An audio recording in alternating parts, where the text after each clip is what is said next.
The chandeliers at the Plaza Hotel burned like liquid gold, casting halos over the city's most powerful elite. Cameras flashed, champagne flowed, and a symphony played softly in the background. Tonight was supposed to celebrate innovation and charity. But instead, it would become the scandal Manhattan would whisper about for years. At the center of the ballroom stood Adrian Cole, the magnetic 36-year-old CEO of Cole Innovations, dressed in a tailored Tom Ford tuxedo. Every journalist in the room waited for him to announce his company's partnership with the Blackwell Foundation, a deal rumored to be worth hundreds of millions. But when he lifted the microphone, he didn't talk about business. He talked about love. "Before we begin," Adrian said with that rehearsed charm that melted boardrooms, "there's someone I want to thank, my inspiration." He reached for the hand of Chloe Summers, the stunning model beside him. Laughter rippled through the crowd. Cameras clicked, confused. Then, without warning, he leaned down and kissed her full on the lips. The room froze. Whispers exploded like wildfire.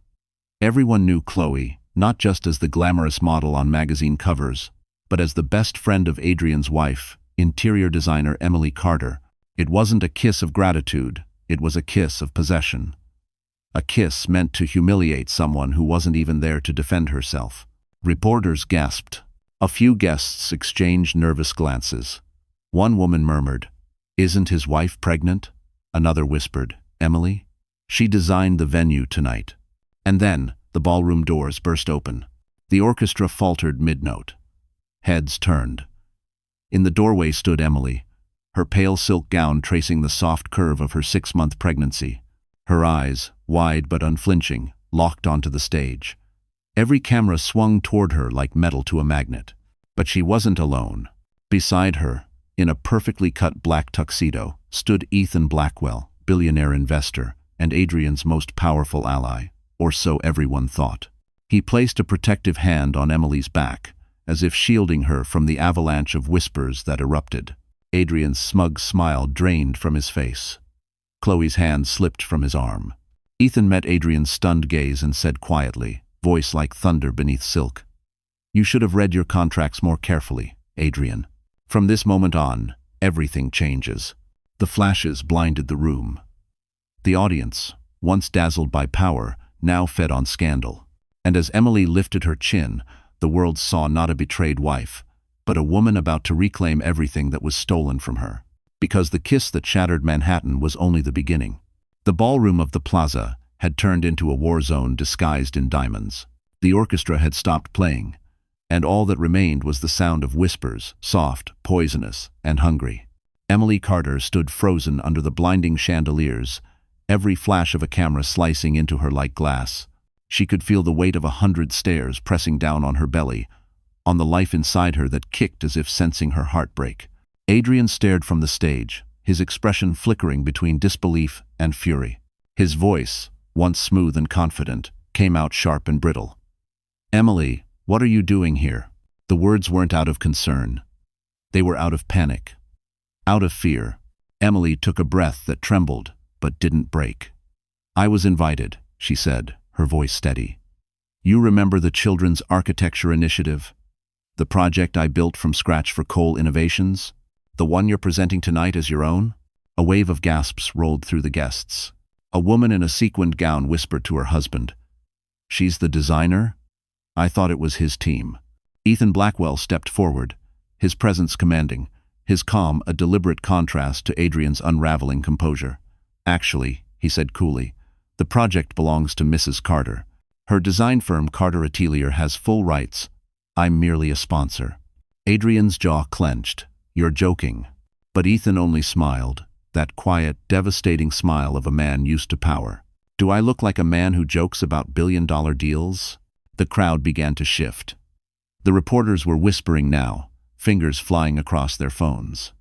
Even the photographer from the Wall Street Herald lowered his camera, watching the drama unfold like theater. Emily could feel her pulse in her throat. She hadn't come here for revenge. She'd come to present her work, to prove she still belonged in the city that once called her the visionary behind Cole Innovations.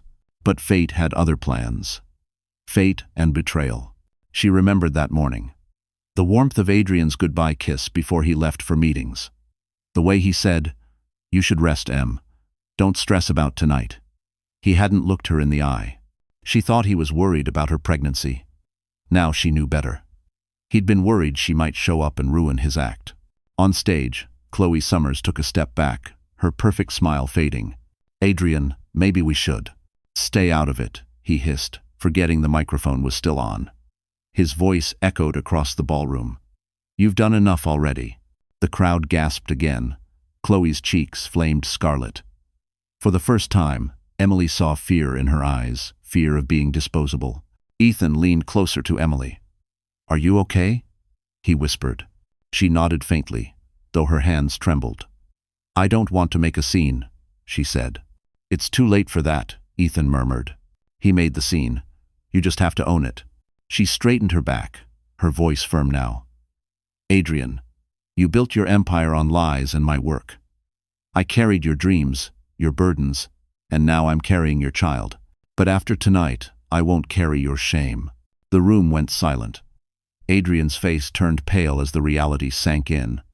His sponsors, his investors, his board members, half of them were watching. Emily turned to leave. Every step she took echoed through the hall like thunder. Ethan followed, placing his jacket over her shoulders, shielding her from the swarm of cameras. Behind them, Chloe reached for Adrian's arm, but he jerked away, trapped in the ruin he'd created. As the elevator doors closed behind Emily and Ethan, the last thing she heard was the crash of a champagne glass hitting the marble floor. And somewhere deep inside her, beneath the hurt and humiliation, something new began to form resolve. The world had seen her broken tonight, but the next time they saw her, they would see her rise. The next morning, Manhattan's skyline glittered coldly under a gray sky. Emily sat by the window of her small apartment overlooking Central Park, the same park she used to jog through when life still felt full of promise. Her phone wouldn't stop buzzing headlines screaming from every news outlet. CEO Adrian Cole caught kissing model best friend at charity gala. Wife pregnant, betrayed, and protected by rival billionaire Ethan Blackwell. The internet had chosen sides. And for once, the world seemed to pity her. But pity wasn't what she wanted. She wanted her name back. Her trembling fingers traced the rim of her coffee mug. She hadn't slept. Every time she closed her eyes, she saw that kiss, that smirk, that look of triumph on Adrian's face. A man she'd once believed in more than herself. A man she had built from nothing. 5 years ago, they were just two dreamers renting a one-bedroom in Brooklyn. Adrian had ideas, but no money. Emily had talent, connections, and the patience of someone who believed love could conquer reality. She sold her mother's vintage jewelry to pay for his first startup pitch, stayed up all night editing his slides, designed his entire brand identity, the sleek black and silver Cole Innovations logo that now covered half of Manhattan. Back then, Adrian used to say, "You're the brain behind the beauty, Em." He'd kiss her hand and call her his lucky charm. But luck had run out the moment success arrived. As investors poured in, Adrian changed. The late nights multiplied, and so did the excuses. Client dinner, investor trip, networking event. She didn't question it. She was too busy holding the company together, balancing invoices, managing his staff, and keeping his ego fed. Until one night, she found a lipstick mark on his cuff. Not hers, not a stranger's, but Chloe's. Her best friend, her maid of honor, her sister from another mother. The betrayal had started long before the gala. She could see it now. The secret glances at parties. The way Chloe's laughter lingered too long. The messages Adrian deleted before she could read them. She'd buried her doubts then, convincing herself she was paranoid. Now, sitting in silence, she realized she hadn't lost Adrian last night. She'd lost him a long time ago. She just hadn't accepted it. Her phone rang. Ethan's voice came through, calm and deliberate. "Emily, are you holding up?" "I'm breathing," she said quietly. "You should know something," Ethan continued. "Cole Innovations is not as stable as it looks. There's a massive discrepancy in their patent filings, the ones based on your designs. Adrian's been passing your work as his own." "Pawn." Emily froze. "You're saying—" "I'm saying you own the intellectual rights," Ethan interrupted gently.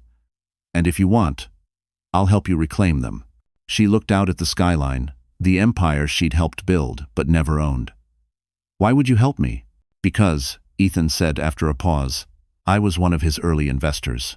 I believed in his vision, not knowing it came from you. I owe you more than you know. Emily swallowed hard. The idea of taking back what was hers terrified her almost as much as it thrilled her. She had nothing left to lose now, except her dignity, and that she refused to surrender. When she hung up, she opened her MacBook Pro, her fingers hovering over old blueprints, sketches, and drafts, the designs Adrian had stolen. She began compiling them into a single folder labeled Proof of Origin. Her baby kicked gently, as if to remind her what she was fighting for. The woman who built his empire was gone. The one who would take it back had just been born. The morning after the scandal, Chloe Summers woke up in Adrian's penthouse in silk sheets that didn't belong to her. The city outside glittered like a promise she thought she'd finally claimed. She stretched lazily, scrolling through the photos from the gala that had already gone viral. Her lips curved into a smile. In every shot, she looked flawless, radiant, victorious, untouchable. Adrian, still in his tuxedo pants, stood by the window, jaw tight. He'd been on the phone all morning, barking orders to his publicist. We control the story. Say it was a misunderstanding, a marketing stunt. Chloe rolled her eyes. Adrian, darling, the story's already out there. The world saw what it saw. Lean into it. She sauntered up behind him, wrapping her arms around his waist. People love a scandal. We can use it. He turned sharply, his expression dark. This isn't a photo shoot, Chloe. You have no idea what's at stake. Oh, I do, she said sweetly. Your investors, your board, your reputation. All things that can vanish overnight. Unless, of course, you marry me. Adrian's eyes narrowed. Marry you? You think this is about love? No, Chloe replied, tilting her head, her tone smooth as honey. It's about survival. You need a partner the media can forgive, someone glamorous enough to distract them. I can do that for you. She traced a finger along his collar. But I need something too. Half of Cole Innovations. For a long moment, the room was silent. Then Adrian laughed, cold, humorless. You've lost your mind. Chloe smiled. Maybe. But I'm the only one who still believes in you. What Adrian didn't know was that Chloe had already made her move. Days before the gala, she had hacked into his company's internal drive, using a password Emily once trusted her with a careless favor from an old friend. She downloaded confidential blueprints, client data, and internal communications. She planned to sell them to a rival firm if Adrian ever betrayed her. Now, betrayal was already in motion. Meanwhile, Emily sat in Ethan Blackwell's office, a sleek glass tower overlooking Park Avenue. Ethan's assistant placed a Cartier pen beside her as she signed a confidentiality agreement. This isn't about revenge, Ethan reminded her. It's about justice. And protecting what's rightfully yours. Diamond Eye. Emily nodded. I want to believe that, she said softly. But I'm not sure justice exists in his world. It will, Ethan said, his gaze steady. Because you're going to take it from him piece by piece. As she left his office, her phone buzzed. A message from an unknown number flashed on screen. You can't hide behind Ethan forever. We both know how to destroy each other. See. Chloe. Emily's hands trembled. The betrayal still stung like an open wound. Once, Chloe had been her closest friend, the girl she'd shared secrets and dreams with, the one she trusted with her first big client. Emily had designed Chloe's entire portfolio before her modeling career took off. She'd even introduced her to Adrian. And now, that kindness had been weaponized. At Cole Innovations, Adrian was unraveling. The board demanded answers. Sponsors threatened to pull funding. Then came the leak. Confidential client blueprints posted anonymously on an investor forum. The company's stock plummeted overnight. Adrian slammed his fist on his desk, fury boiling in his chest. Who did this? He turned on Chloe, who only smiled faintly and whispered, Maybe it's karma. But Chloe's poison ran deeper than he realized. Hidden among those leaked files were documents linking Adrian's shell companies to tax evasion and forged contracts. Evidence she had planted to secure her own leverage. Emily didn't know it yet, but the chaos Chloe unleashed would soon destroy them both. And in the ashes, only one woman would rise. The rain had not stopped since that night at the plaza. Manhattan's skyline was drenched in silver and sorrow as Emily watched droplets slide down her apartment window. The city that once felt alive now looked like a battlefield, and she was the last one standing. The scandal had exploded online, yet what hurt most wasn't the public humiliation. It was the realization that she had ignored every warning sign, every whispered truth her heart had tried to tell her. It hadn't started with the kiss. It started long before, in 1,000 small betrayals. She remembered the late nights when Adrian claimed to be meeting investors at the Ritz-Carlton, the way he came home smelling faintly of Dior Sauvage and champagne, the mysterious phone calls at midnight, always answered in the hallway. The receipt she found once in his pocket, dinner for two at La Mirage, the same restaurant he swore he hated because of the pretentious crowd. When she'd asked him about it, he smiled that disarming smile and said, "Relax, Em. You overthink everything." And she'd believed him, because love made her foolish and pregnancy made her hopeful. Her best friend Chloe had been there through it all. "You're lucky, Em," she'd say over lattes at Starbucks, her manicured fingers tracing the cup's rim. "Men like Adrian don't come twice." There had been something strange in Chloe's tone back then, something sharp hidden behind the sweetness. But Emily had brushed it off. Now, looking back, every word sounded like a prophecy she refused to hear. The night before the gala came rushing back in fragments. Adrian had been cold, distracted, pacing by the window while she packed his tuxedo. She'd offered to join him, excited to finally see her design unveiled. He told her she was too tired, that she should rest for the baby. Then, for the first time in months, he kissed her forehead instead of her lips. That should have been enough. A woman's intuition is a siren, and she had silenced hers.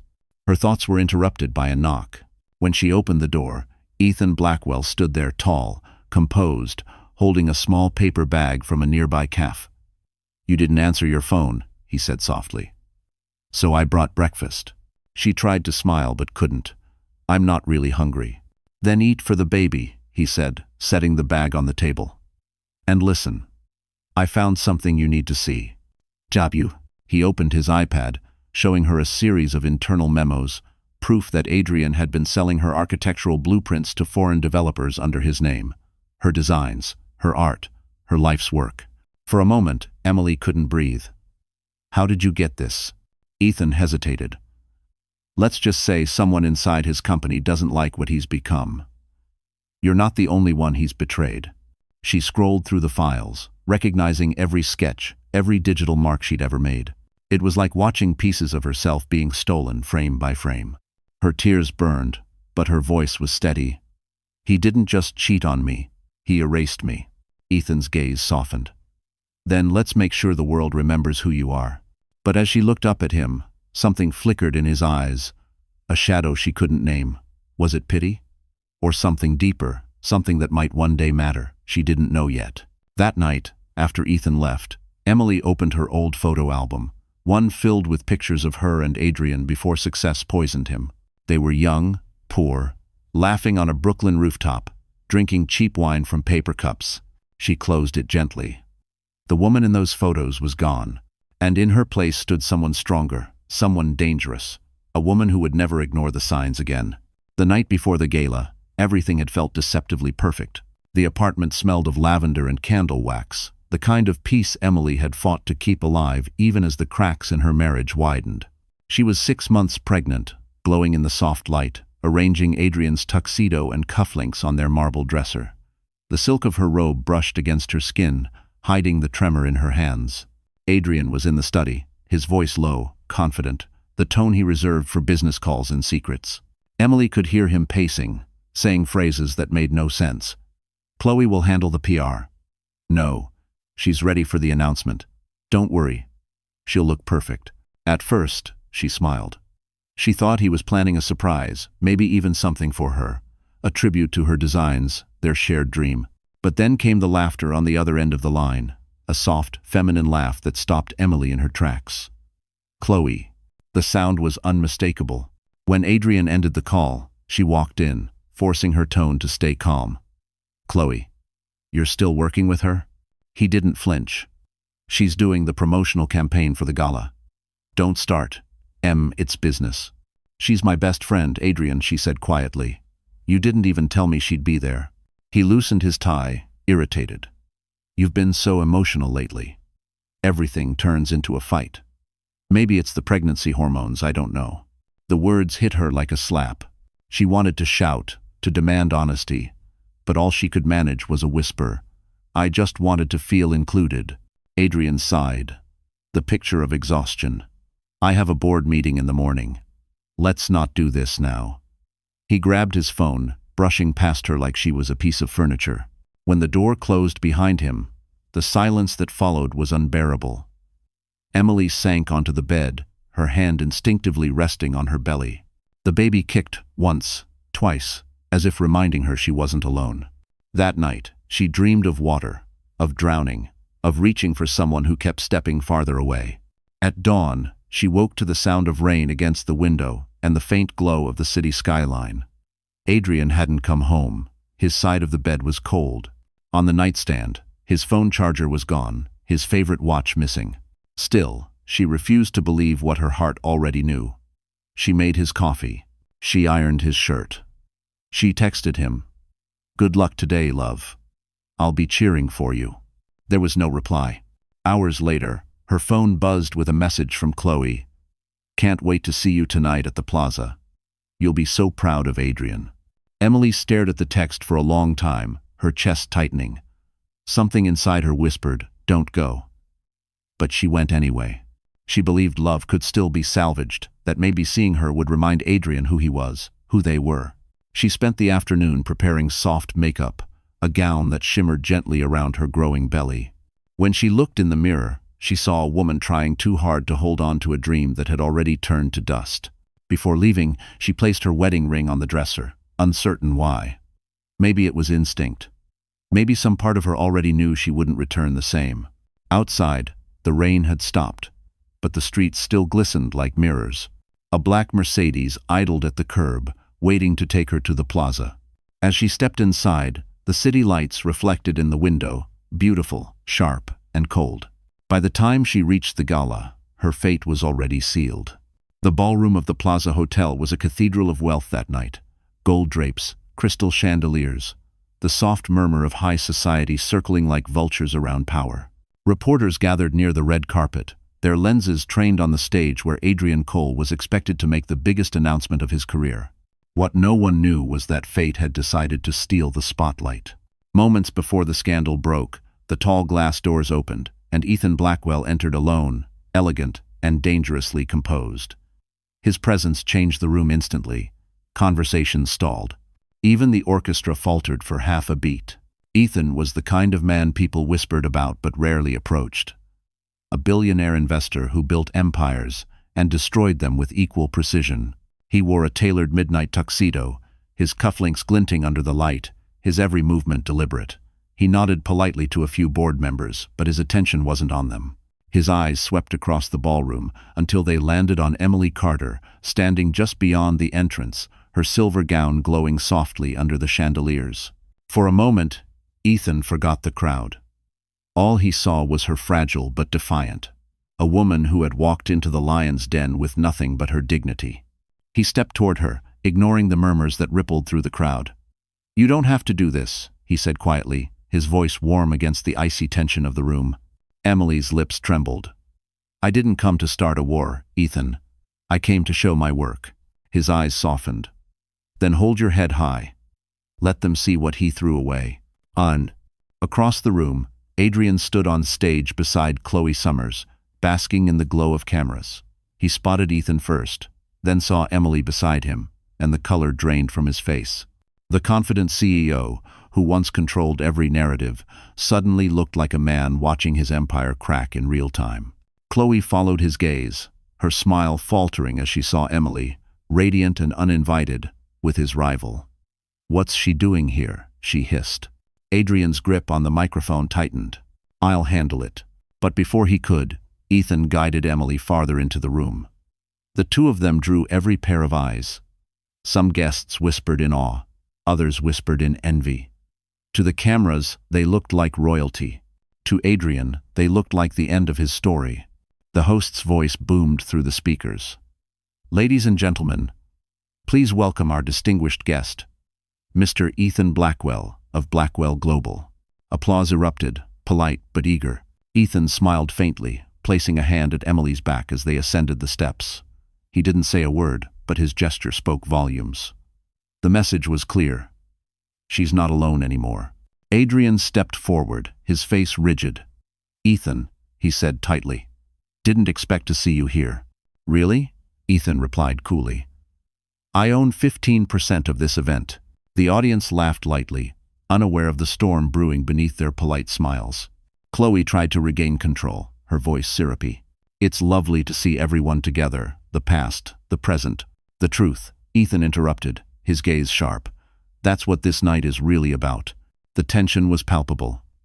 Adrian forced a smile, but sweat glistened at his temple. For the first time in years, he wasn't the most powerful man in the room. Emily stood silently beside Ethan, her pulse hammering. She hadn't planned to expose Adrian tonight, but destiny had its own script. The man who betrayed her was about to learn what it felt like to be watched, judged, and found wanting. As the orchestra resumed, Ethan leaned down and whispered, "You don't need revenge, Emily. You need truth. Let it do the damage for you." She met his gaze, steady and sure. "Then let the truth begin." Outside, lightning flashed over Manhattan, a fitting omen for the storm that was about to break. The moment the orchestra's melody faded, the world seemed to hold its breath. Cameras turned toward the stage where Adrian Cole stood beside Chloe Summers, his hand hovering over the microphone. The light glimmered against his cufflinks, but his eyes darted nervously toward Emily and Ethan at the entrance. "Tonight," Adrian began, his voice louder than it needed to be, "we celebrate innovation, partnership, and a vision for the future." His smile was the same one he'd used for investors. Perfectly rehearsed, entirely false. And none of this would be possible without the incredible Chloe Summers. Applause rippled through the ballroom, shallow and hesitant. Chloe, glowing in her red gown, turned toward the cameras and kissed Adrian's cheek. But that wasn't enough for him. With hundreds of flashes firing, he cupped her face and kissed her full on the lips, deliberately, possessively. A move so shocking that gasps erupted from every corner of the room. It wasn't just scandalous, it was cruel. Emily's hand tightened on her clutch. The baby inside her shifted, as if mirroring her pain. Every camera in Manhattan seemed to capture her expression, shock, disbelief, heartbreak, and broadcast it to the world. Her humiliation was complete. Adrian pulled away from Chloe, smirking, his voice dripping arrogance. "When you find someone who believes in your dream, you don't let them go." That was the last straw. Ethan's calm voice broke the silence. "Interesting sentiment," he said evenly, stepping forward. "Especially when that dream was never yours to begin with." The crowd turned. Whispers swelled like a wave. Adrian froze, his jaw tightening. "Excuse me?" Ethan's gaze was steady. "I've seen your designs, the ones presented in tonight's proposal. They match Emily Carter's blueprints from 3 years ago, right down to the signatures she filed under Cole Innovations." Gasps filled the room again. The investors began to murmur. Adrian's mask of composure cracked. "That's ridiculous," he snapped. "She worked under my name. Everything she made belongs to me." "Not according to intellectual property law," Ethan replied coolly. "And not according to the original investor agreement. The one you altered." The entire ballroom went still. Even Chloe's perfect smile faltered. Emily didn't say a word. She didn't need to. Ethan's words were blades sharper than anything she could have spoken. The cameras swung toward her now, a glowing figure in silver, standing tall despite the heartbreak that had brought her here. Adrian's voice rose in desperation. "You're trying to destroy me." "No," Ethan said, his tone dropping to steel. "You did that yourself when you forgot who built your empire." For the first time, Adrian looked small, a man trapped in the cage of his own arrogance.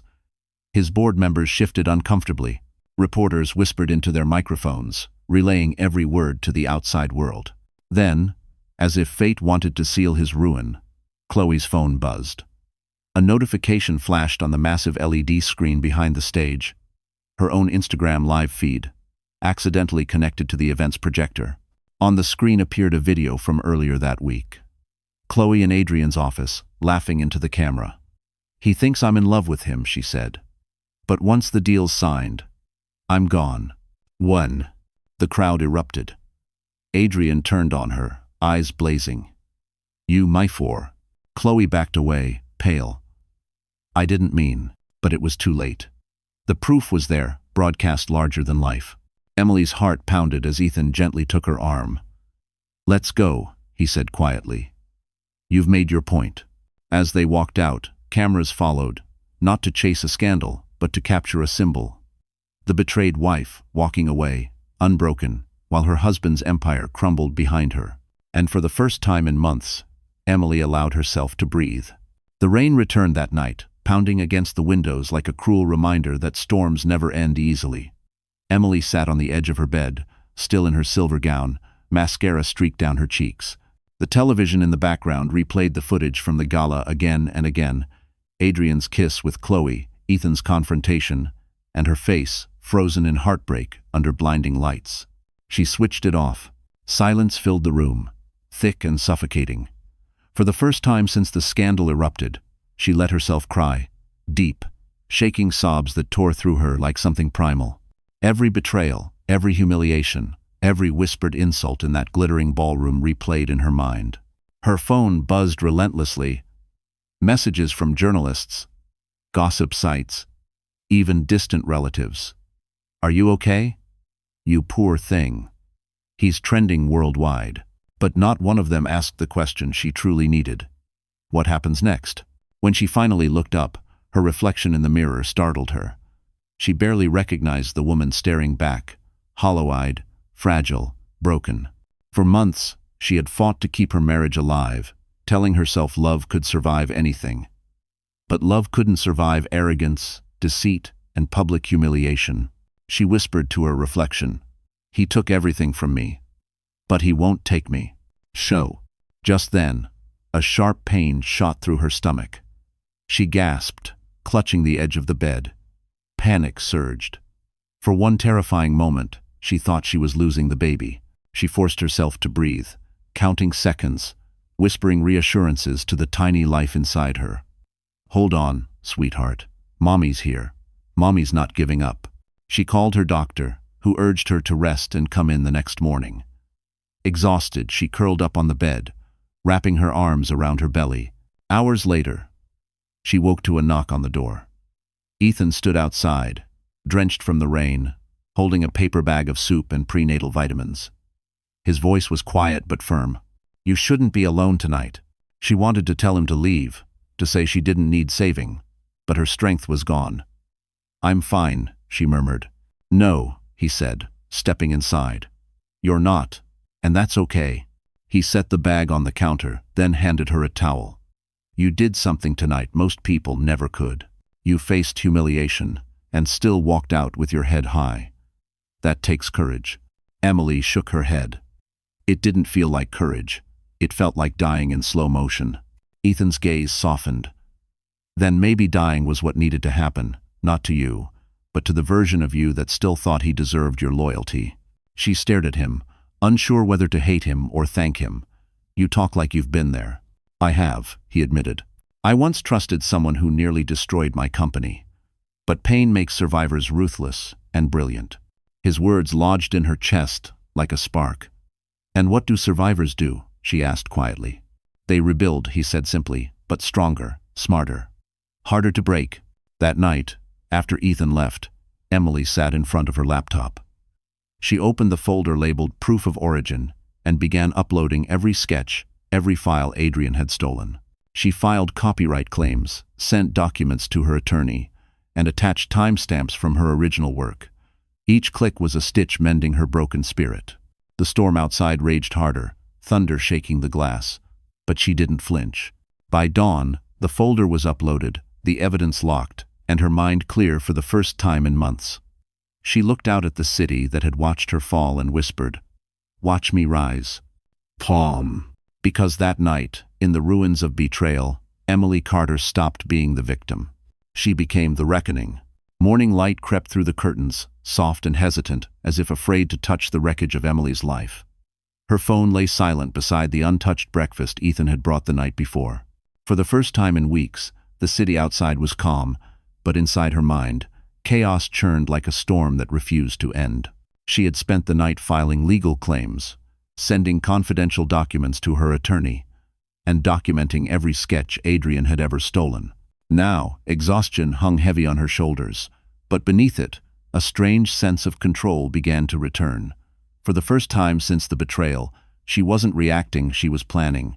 The shrill buzz of her phone startled her. The screen flashed with an unfamiliar number from San Francisco. She hesitated, then answered. Mrs. Carter. The voice was smooth, professional, American with a faint European lilt. My name is Ava Morton, Executive Director for the Blackwell Foundation. Mr.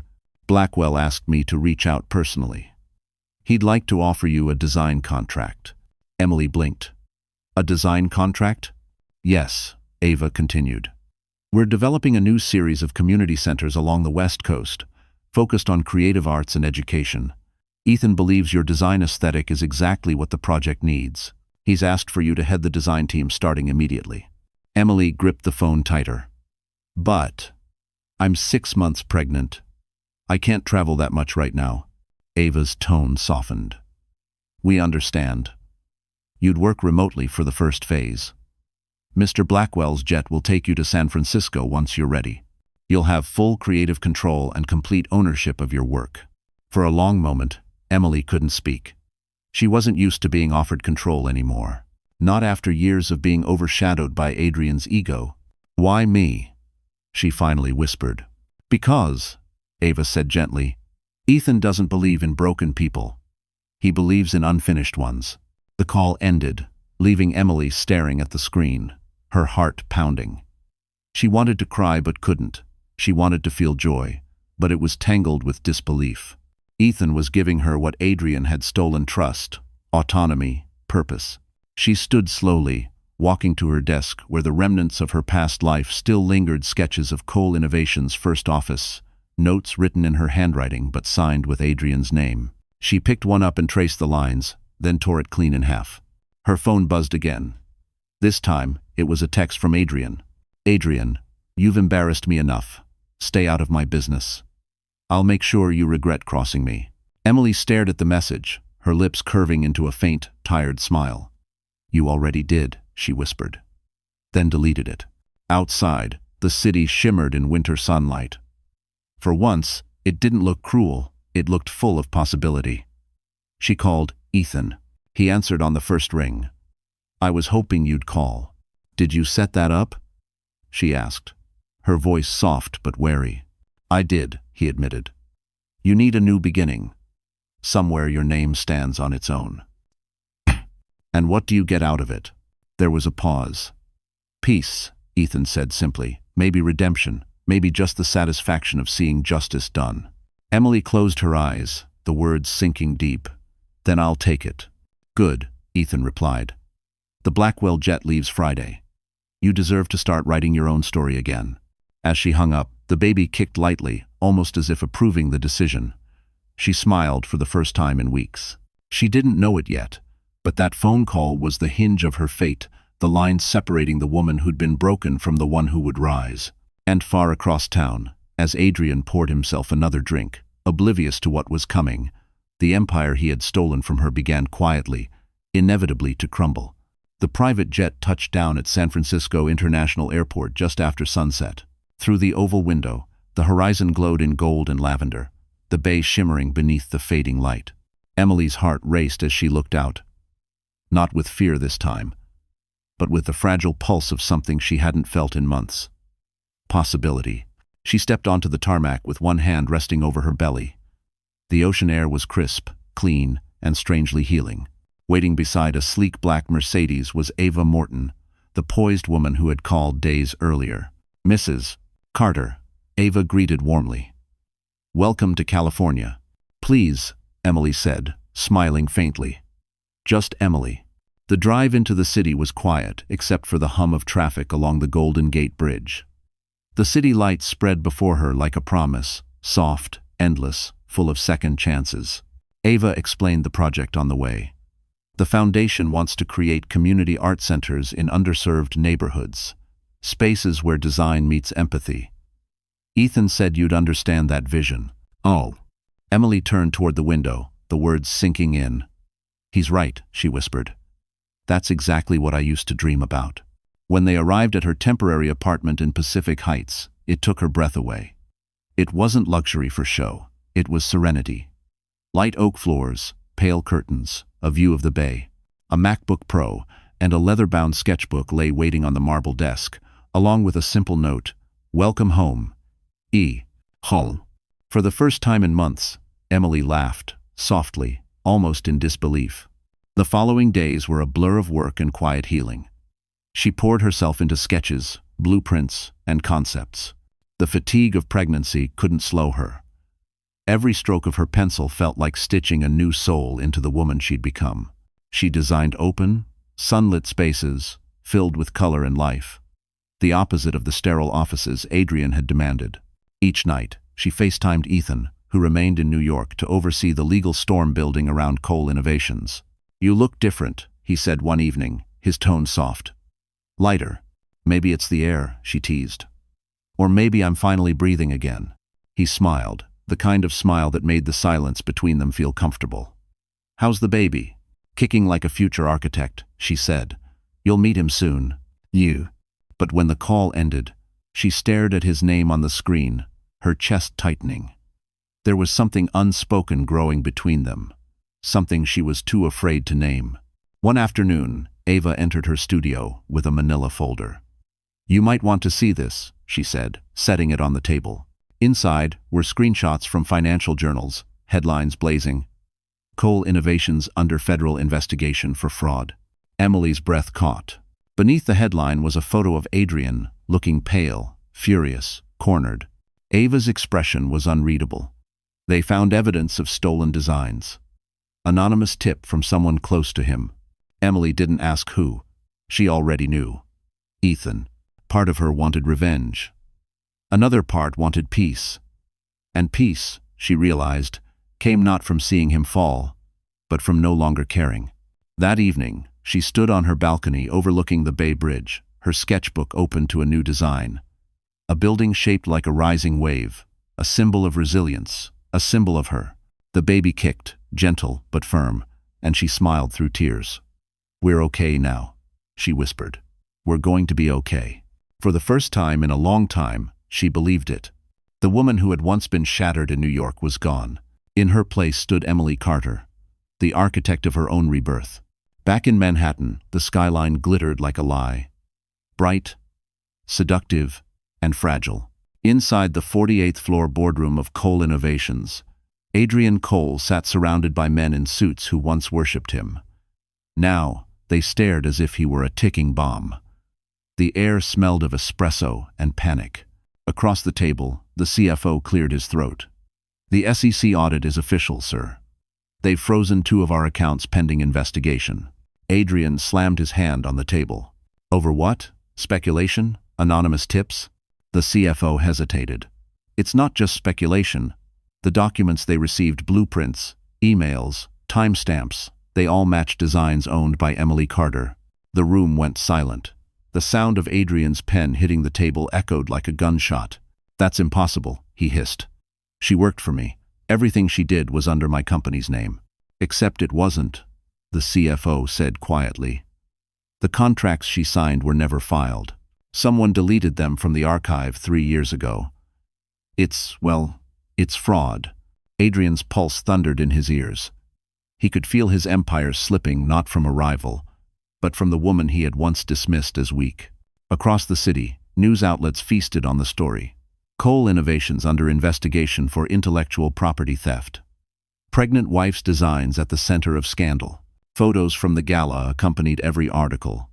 Adrian's arrogant kiss, Emily's quiet strength, Ethan Blackwell's unflinching stare. By noon, sponsors began withdrawing. His phone rang non-stop. Investors demanding explanations, lawyers threatening to quit. The building that had once been his throne now felt like a cage. He poured himself a drink, staring out at the gray skyline. "This can't be happening," he muttered. But it was. Meanwhile, in San Francisco, Emily sat across from Ethan on a video call. He wore a crisp white shirt. sleeves rolled to the elbows, calm amid chaos. "It's starting," Ethan said. "The board is calling for his resignation." Emily hesitated. "I didn't want to ruin him." "Yes, you did," Ethan said softly. "And that's okay. Some men only learn when they lose everything." She looked down, tracing the edge of her teacup. "Does it make me cruel that I'm not sorry?" "No," he replied. "It makes you free." That night, the world watched as Adrian's downfall went live on every business network. Cameras swarmed the entrance of Coal Innovations as federal agents escorted him past flashing lights. His carefully built image, the visionary CEO, the tech prodigy, the golden boy of Wall Street, shattered in seconds. Chloe Summers was nowhere to be seen. Rumor had it she had fled to Miami, taking with her what remained of his pride. The next morning, tabloids splashed his photo across every front page, from genius to fraud, the fall of Adrian Cole. At home, Adrian watched the coverage in silence, his penthouse a museum of a life already gone.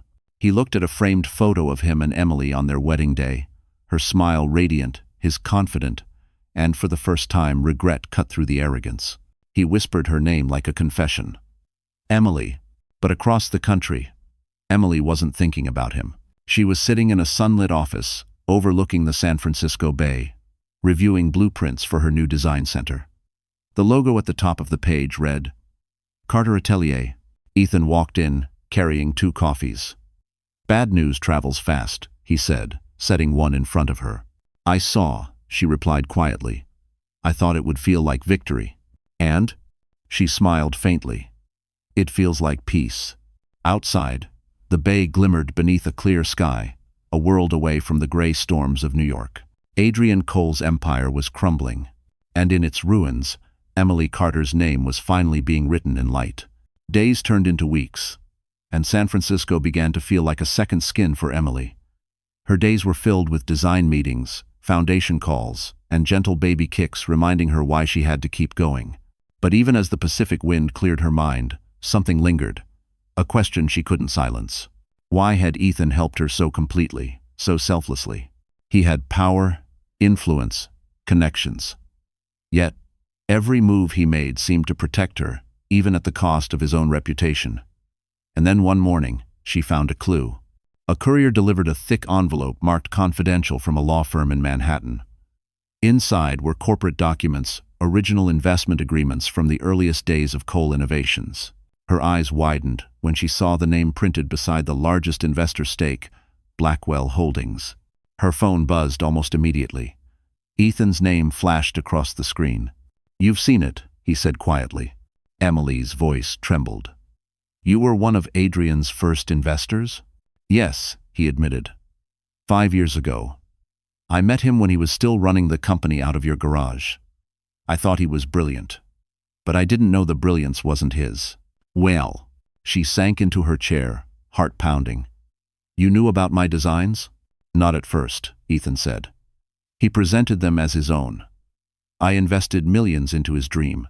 Your dream. Though I didn't realize it. When I finally learned the truth, I tried to pull out. He threatened to ruin me if I spoke." Emily's breath caught. "And you stayed silent." "For a while," he confessed. "Until I saw your name in a charity press release last year. You'd written a line that stopped me cold. Design can rebuild what pain destroys." I knew then who the real architect was. There was a pause, heavy and intimate. "I owed you the truth," he said softly. "And maybe I wanted redemption." Emily didn't know what to feel, betrayal, gratitude, or something more dangerous. Her voice came out low, steady. "So helping me wasn't just justice, it was guilt." "It started that way," Ethan said. "But it isn't anymore." She swallowed hard. "Then what is it now?" "Silence. The kind that hums between 2 people who both know the answer, but aren't ready to say it." He finally broke it. "It's belief, Emily. I believe in what you're building, and I believe in you." Later that evening, she walked along Crissy Field, the wind carrying the scent of salt and fog. She watched the Golden Gate Bridge glow against the dusk, the city lights reflecting on the water. For the first time, the ghosts of her past didn't follow her. They simply watched her walk away. But the peace didn't last long. The next morning, News broke that Adrian Cole had filed for bankruptcy protection, a last, desperate move to shield his remaining assets. Reporters dug deeper and uncovered inconsistencies in his filings. Hidden accounts, offshore transfers, fraud layered upon fraud.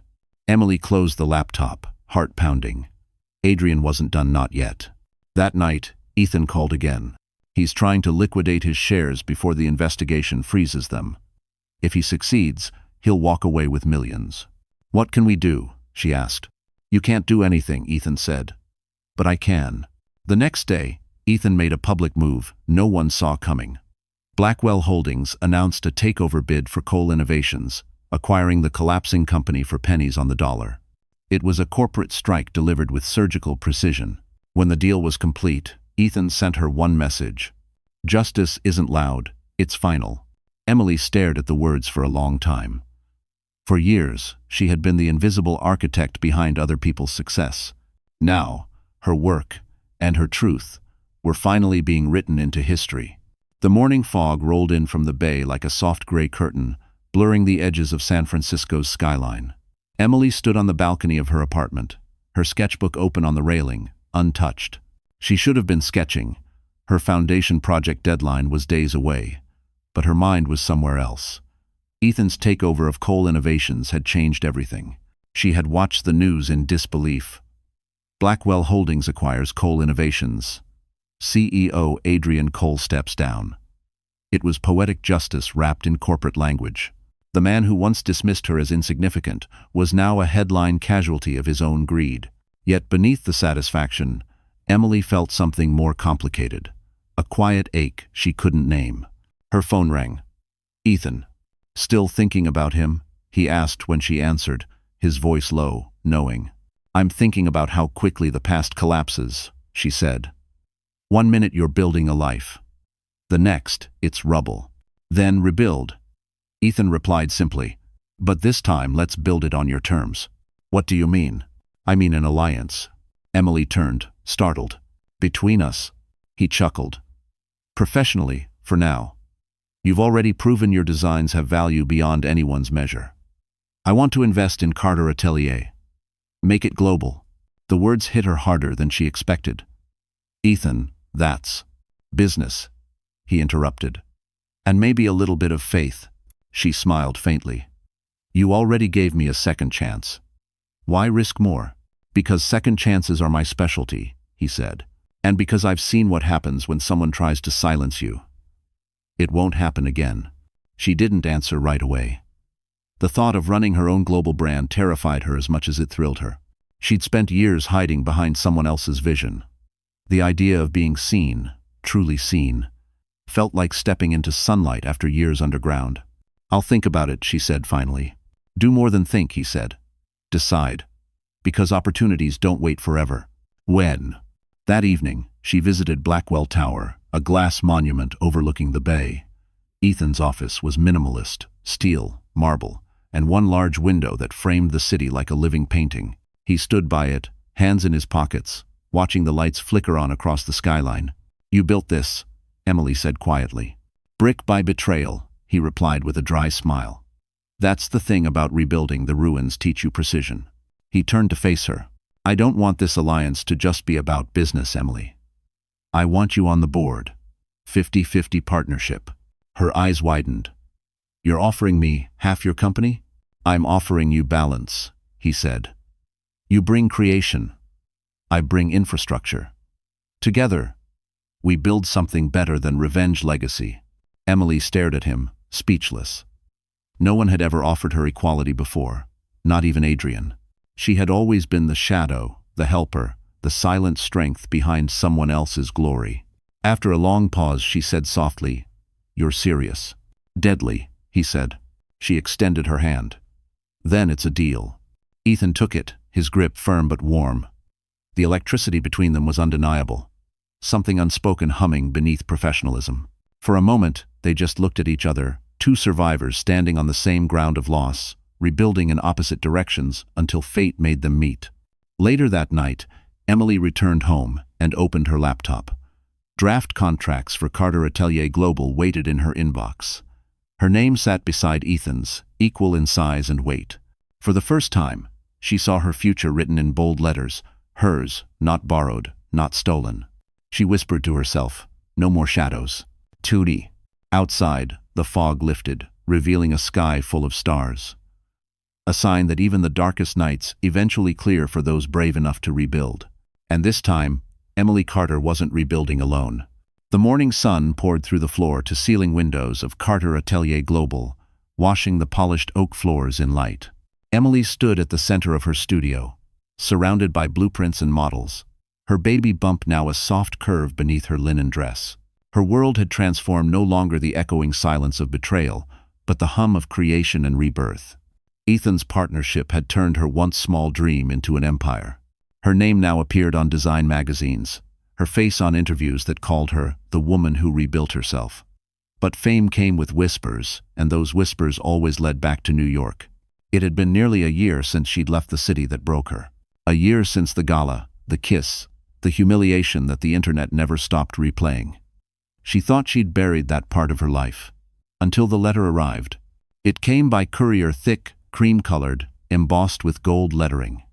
She stared at the words for a long time before she opened it. The Plaza Hotel Annual Philanthropy Gala, honoring innovation, leadership, and design excellence. And beneath the elegant print, her name gleamed in black ink. Guest of honor, Emily Carter Blackwell. She froze. Blackwell. Her breath caught Ethan's last name. She hadn't realized he'd added it to the invitation. It wasn't a proposal, it was protection. A shield against the whispers. A declaration that she was no longer alone. Her phone buzzed. It was him. "You got the invitation," Ethan said, voice calm, knowing. "I can't go back there," she said.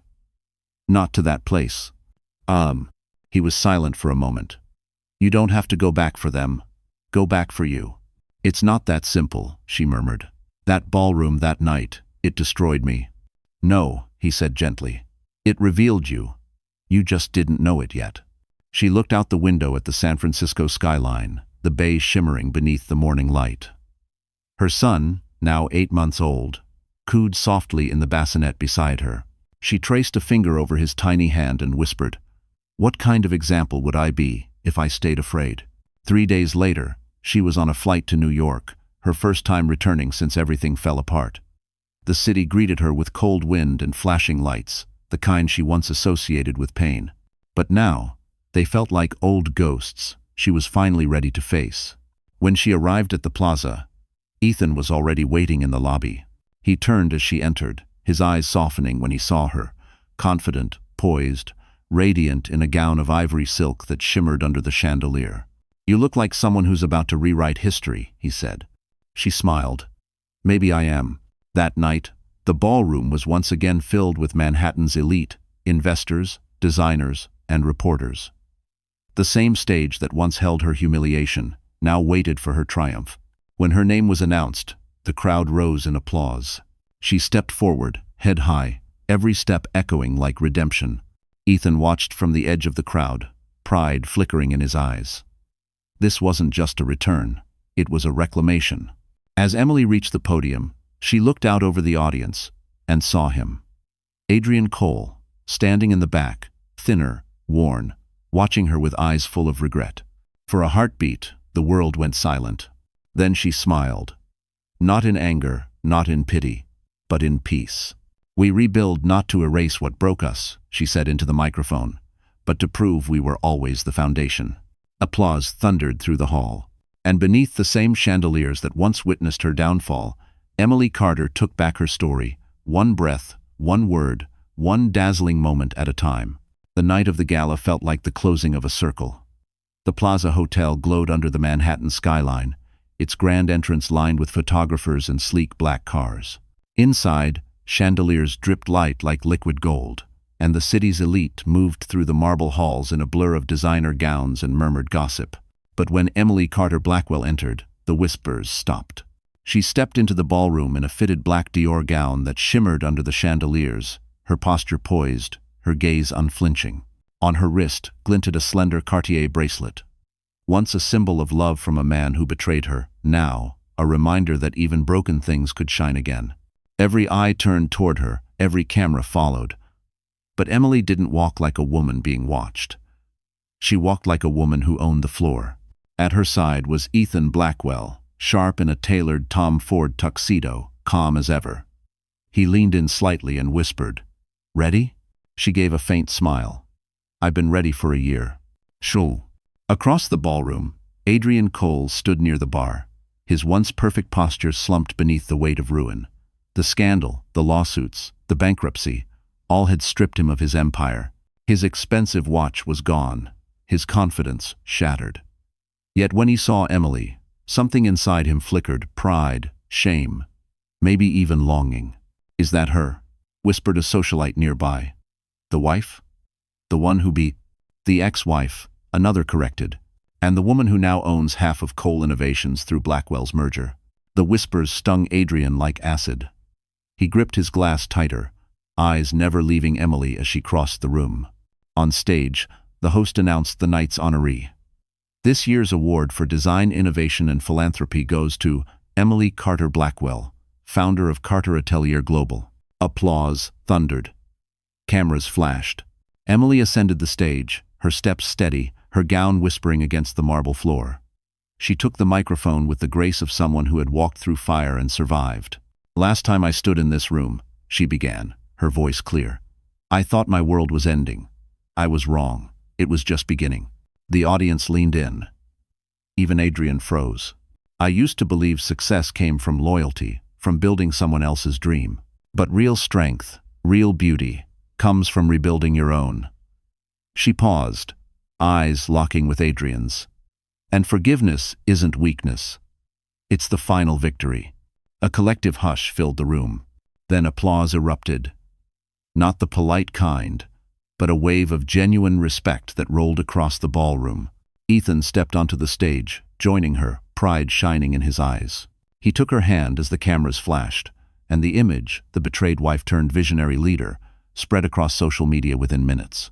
But beneath the applause, a quieter moment unfolded. Adrian, pale and trembling, moved toward the stage. "Emily," he said softly, "I'm sorry." She turned to him, her expression unreadable. "So am I, Adrian. Sorry you learned too late that love isn't ownership. It's partnership." He bowed his head, shame flooding his face. As security gently ushered him away, the orchestra began to play again, filling the silence he left behind. Ethan leaned close to her ear. "You handled that with more grace than I ever could." She smiled. "That's why you believe in me." He chuckled quietly. "That's why I fell for you." The lights dimmed, casting the room in a warm, golden glow. Emily looked out across the ballroom, the same room that once witnessed her humiliation now filled with applause, admiration, and light. The Queen had returned. And this time, she was untouchable. When the applause finally died down, the room pulsed with energy, admiration for Emily, whispers about her triumph, envy at the sight of Ethan's hand resting proudly over hers. But at the far end of the ballroom, Adrian Cole stood alone, his world collapsing piece by piece under the chandeliers that once made him feel immortal. He could barely breathe. Every cheer for Emily felt like a blade to his chest. His name, once golden, was now a punchline whispered behind champagne glasses. The press had turned him into the villain of her fairy tale, and he didn't know how to live without the worship he once commanded. As Emily left the stage, surrounded by reporters and donors eager to congratulate her, Adrian grabbed a glass of whiskey and retreated to the corner of the room. He needed to think. He needed control. But the more he watched her, poised, radiant, glowing in a way he hadn't seen since before he broke her, the more something twisted inside him. "She's everything you said she'd never be." A familiar voice murmured behind him. He turned. Chloe Summers stood there, her blonde hair tied back, her face pale beneath layers of makeup. The glow that once followed her everywhere was gone. "What are you doing here?" Adrian hissed. She smirked weakly. "Invited by one of your old investors. Guess they wanted to see how far we've both fallen." "I told you never to come near me again," he growled. "You told me a lot of things," she said, eyes narrowing. "Like how you'd protect me. Like how Emily was weak. Look at her now, Adrian. She's the headline, and you're the cautionary tale." He stepped closer, his voice low. "You think this is funny?" "No," she whispered. I think it's karma. Adrian's jaw clenched. He turned back toward the stage just as the LED screen flickered to life for a final presentation, a slideshow of Emily's designs through the years. At first, it seemed harmless, until he saw one of his old project blueprints appear, stamped with her signature, dated years before Cole Innovations was even founded. The audience murmured. Investors exchanged knowing looks. One of them, his former chairman, muttered, "So she really built it all." Adrian felt the room tilt. His pulse roared in his ears. The walls seemed to close in as the truth finally became undeniable. The empire he'd lost wasn't just built with her help. It was built on her name. He stumbled toward the exit, ignoring Chloe's mocking whisper behind him. "Guess you finally learned what betrayal tastes like." Outside the ballroom, the night air hit him like ice. He loosened his tie and walked toward the valet stand. But the sound of reporters stopped him cold. "Mr. Cole, care to comment on the new evidence linking Carter Atelier to your early company patents? Did you falsify records to erase Emily Carter's name from your work? Do you regret leaving your wife?" Their flashes blinded him. He shoved past them, voice shaking. "No comment. I said no comment." The valet hesitated before handing him his car keys, unsure whether to pity him or fear him. Adrian climbed into his Mercedes, gripping the wheel until his knuckles turned white. His reflection in the rearview mirror looked nothing like the man he used to be, haunted eyes, hollow cheeks, the face of a man who had destroyed his own kingdom. He started the car but didn't drive. Across the street, through the hotel's tall windows, he saw Emily laughing softly beside Ethan, her hand resting gently on his arm. The sight burned him alive. For the first time, Adrian realized that losing money, status, and control wasn't the punishment. Watching her find happiness without him was. He whispered into the empty car, "You win, Emily." Then, with a bitter laugh, "You always did." Inside the ballroom, the music swelled again, elegant, triumphant, unstoppable. And as the night went on, Adrian Cole's name disappeared from the world that once revolved around him. Morning broke over Manhattan like a spotlight searching for truth. By the time sunlight streamed through the plaza's tall windows, the story had already exploded across every major outlet. Emily Carter Blackwell's designs linked to Cole Innovations' legacy. New evidence confirms ex-CEO erased wife's work. Reporters called it poetic justice. Investors called it exposure. Adrian Cole called it betrayal. But for Emily, it wasn't revenge, it was release. She stood in her suite overlooking Fifth Avenue, a cup of coffee warming her hands. Below, photographers clustered on the sidewalk, desperate for another glimpse of her. They called out her name, but she no longer hid behind anyone else's shadow. Behind her, Ethan adjusted his tie. "Your publicist says the press conference starts in an hour," he said calmly. Emily took a slow breath. "It still feels strange telling the story out loud after all these years." He turned toward her. "Then don't tell it for them. Tell it for every woman who was told her work didn't matter." "One." She smiled faintly. "You make it sound heroic." He met her eyes. "It is." An hour later, under the glittering lights of the same ballroom that had witnessed her humiliation, Emily stepped up to the podium. The cameras flashed. Dozens of journalists crowded forward, ready to capture every word. "Thank you for being here," she began, voice steady. "A year ago, I stood on this very stage and watched my life fall apart. I was betrayed by my husband, my friend, and the company I helped build. But I'm not here to talk about pain. I'm here to talk about truth." The audience leaned in. "I was the designer behind Cole Innovations' first projects. The blueprints, the models, the creative direction, all mine. My name was removed without my consent. I stayed silent out of love, out of fear, and out of loyalty. But silence only protects the wrong people." She paused, letting her words sink in. "So today, I reclaim my voice and my work." The crowd erupted into applause. But before it could settle, a commotion rippled through the back of the room. Cameras swung toward the entrance. Adrian Cole had arrived. He looked disheveled, his suit wrinkled, his face drawn. Security moved to block him, but he raised his hands. "I just want to speak." Emily's expression didn't change. "You had your chance to speak a long time ago." Adrian stepped forward, voice cracking. "Emily, please, you're destroying me." She met his gaze evenly. "No, Adrian. You destroyed yourself. I'm just showing the world the blueprints. Gasps and murmurs filled the room. Adrian's face went pale. You don't understand. Chloe. She set me up. She sold company data to competitors. Ethan's voice cut through, calm but sharp. And yet, you signed every document. You erased her name. You did it all willingly. The tension snapped. Reporters surged forward, microphones raised. Adrian froze, eyes darting like a trapped animal. Then, without another word, he turned and fled, flashes chasing him down the corridor.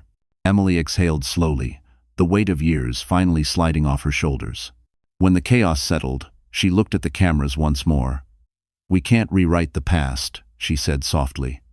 But we can choose who we become after it breaks us. The applause that followed wasn't polite, it was thunderous. Afterward, Ethan found her backstage, a quiet smile in his eyes. You handled that perfectly. Low. She shrugged, exhausted but peaceful. It wasn't about him anymore. It was about ending the silence. He took her hand gently. You didn't just end it. You changed the story. As they left the ballroom together, photographers outside shouted her name again, not in pity, but in admiration. The woman who once walked into the plaza broken had just walked out of it reborn. And somewhere, across the city, Adrian Cole's empire finally crumbled into dust. That night, the Plaza Hotel was quiet again, the chaos of the press fading into the hum of New York traffic outside. The ballroom had emptied, the last of the reporters gone, leaving only a few scattered glasses and the faint scent of champagne. Emily stood alone on the terrace, overlooking Central Park, the city lights glimmering like constellations at her feet. The air was cool, brushing against her skin, carrying with it the distant sound of taxi horns and laughter from the street below. She should have felt triumphant. She'd won. Adrian's empire was gone, her name restored, the truth finally hers. But instead of victory, she felt something deeper, something quieter. Closure. She wrapped her arms around herself and whispered, "It's over." Behind her, the glass door slid open. She didn't need to turn to know who it was. You disappeared fast, Ethan said softly, stepping onto the terrace. He had taken off his jacket, his white shirt unbuttoned at the collar, his tie hanging loose. He looked less like the billionaire everyone feared, and more like a man who had finally exhaled. I needed air, she said. Too many lights. Too many questions. He joined her at the railing, his gaze following hers across the skyline. You did what most people couldn't. You faced them. You faced him. Emily smiled faintly. You make it sound brave. It didn't feel brave.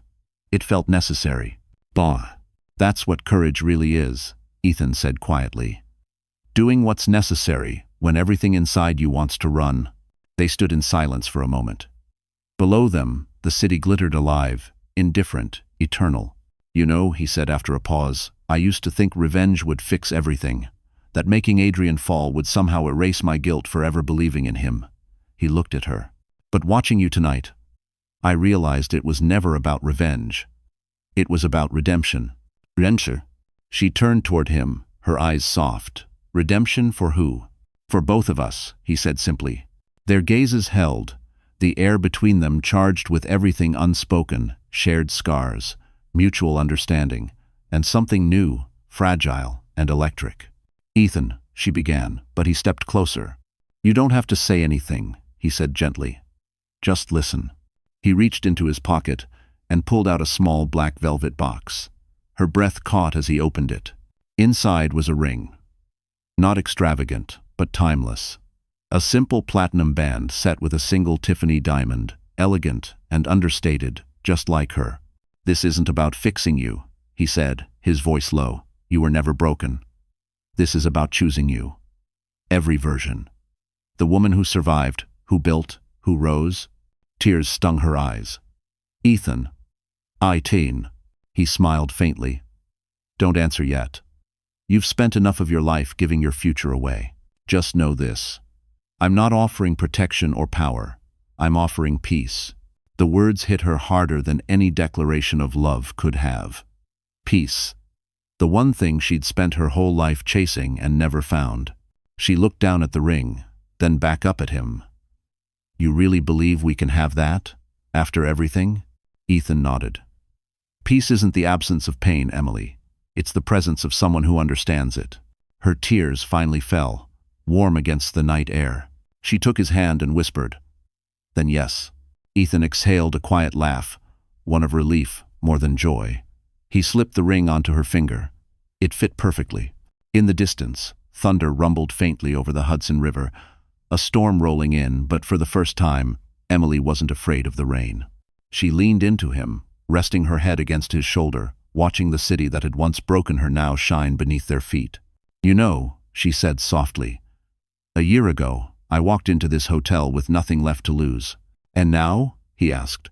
She smiled through her tears. "Now, I have everything worth keeping." The wind picked up, scattering the last traces of her old life into the night. And there, under the Manhattan lights, Ethan Blackwell kissed the woman he'd once helped save, now the woman who no longer needed saving. The morning after the gala dawned clear and soft, Manhattan waking slowly under a pale blue sky. The storm that had rolled over the city the night before had washed everything clean. The streets gleamed, and the air smelled like rain and new beginnings. In a quiet corner of the River Café in Brooklyn, Emily sat by the window, the skyline reflected in the calm water of the East River.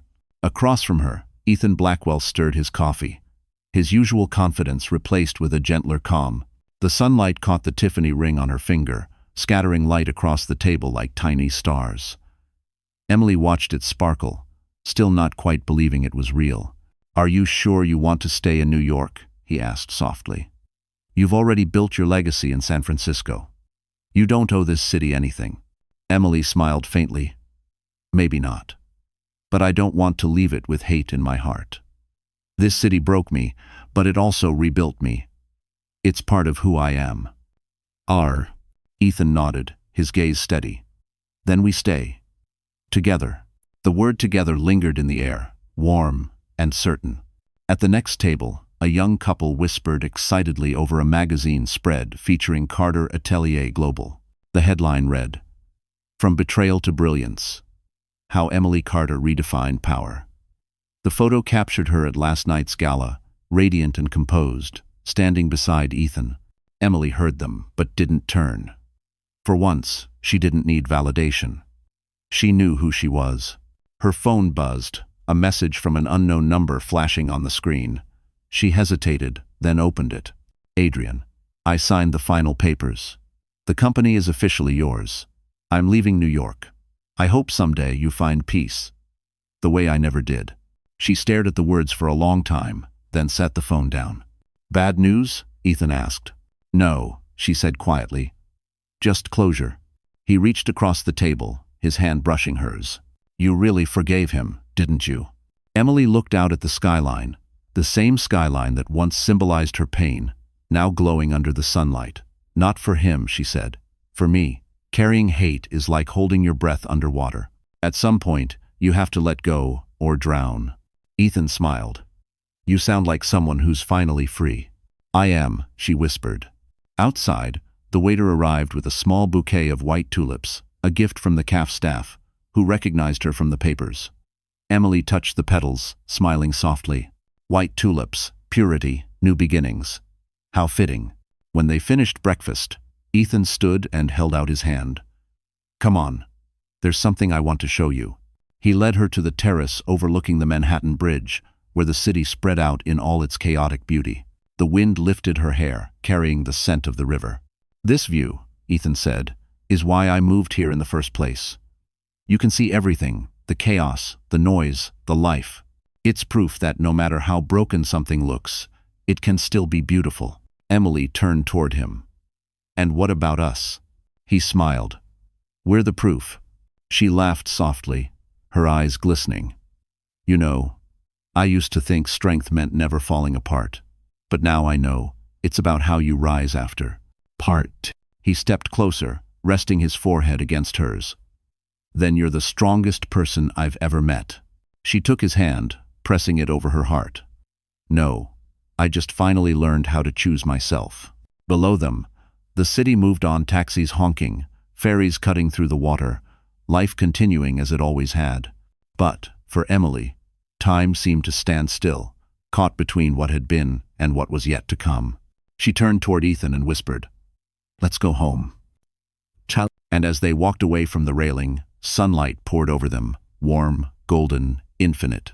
The skyline shimmered behind them, no longer a backdrop to her pain but a monument to her rebirth.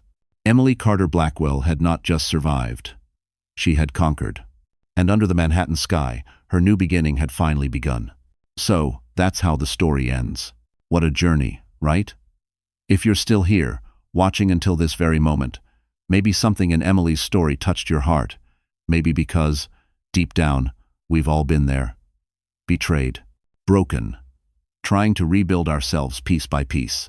But Emily's story isn't just about revenge or success. It's about healing. It's about learning, as the Stoics once said, that we suffer more in imagination than in reality. Seneca. Pain doesn't define us, our response to it does. Marcus Aurelius wrote, "The obstacle is the way." What was meant to destroy Emily became the very thing that rebuilt her. Maybe that's your story too. Maybe right now, you're standing in your own ruins, wondering if you'll ever rise again. You will. Start small. Choose peace. Protect your name, your worth, your voice. Because like Emily, you're not broken. You're becoming. If this story resonated with you, hit the like button, share it with someone who needs strength tonight, and don't forget to subscribe.